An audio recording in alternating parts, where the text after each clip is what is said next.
Hi Ramanujan, am I audible?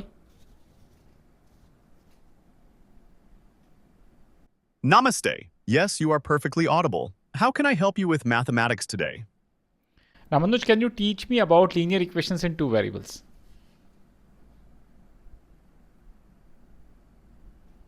Linear equations in two variables, a fundamental topic in algebra. Certainly. Where would you like to start? Would you like an introduction to what they are, how to solve them, or something else? Can you follow class ninth NCRT curriculum and teach me according to my textbook? Absolutely.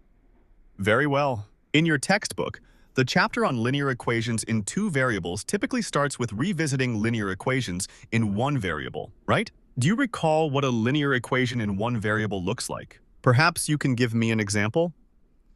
Yeah, like x is equal to 2 is a linear equation in one variable.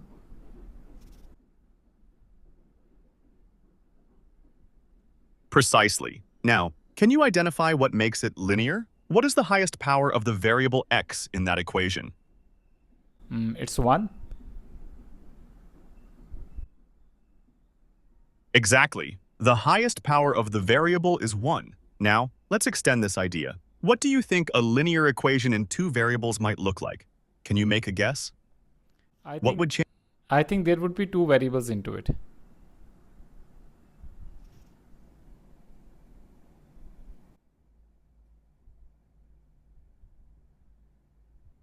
Yes, excellent. Can you give me an example of an equation with two variables, x and y, where the highest power of each variable is 1?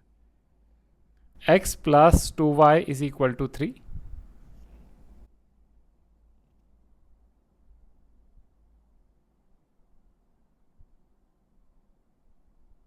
Perfect. That's a great example. X plus 2y equals 3 is indeed a linear equation in two variables. Now, can you think of what the general form of a linear equation in two variables might be, using a, b, and c as constants? Mm, I can't make a guess, but might be something involving x, y, something like that. Can you explore it more for me?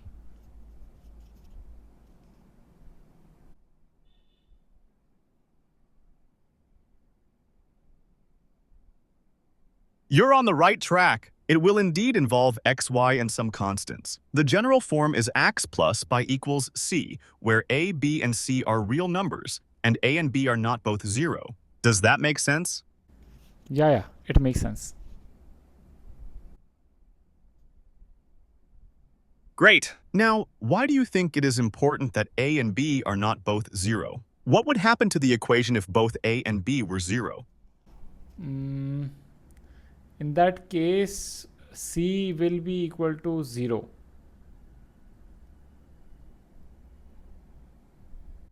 Not quite. Think about it a bit more. If both a and b are 0, what happens to the terms x and by in the equation x by oxy? In that scenario, the x term and the y term will not be there, and hence it will cease to be a linear equation in two variables.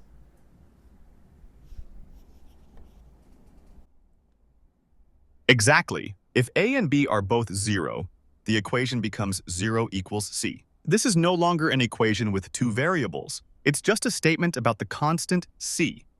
It wouldn't be a linear equation in two variables anymore. Are you happy with this explanation, or would you like to explore this further? No, it's fine. Okay, fantastic. Let's move on. Now that we understand what a linear equation in two variables looks like, let's talk about its solutions. What do you think a solution to such an equation would be? What should it look like? Mm, can't make a guess, but if you can give me some real world example, it would help me think.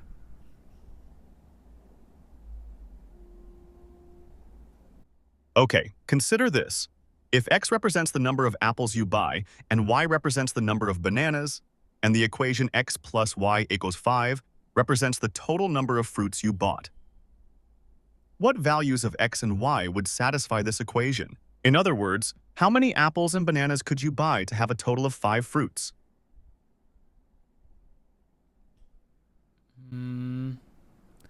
I can buy 4 apples, 1 banana, or I can buy 3 apples and 2 bananas, or I can buy 2 apples and 3 bananas. Like this, there could be multiple answers to this question.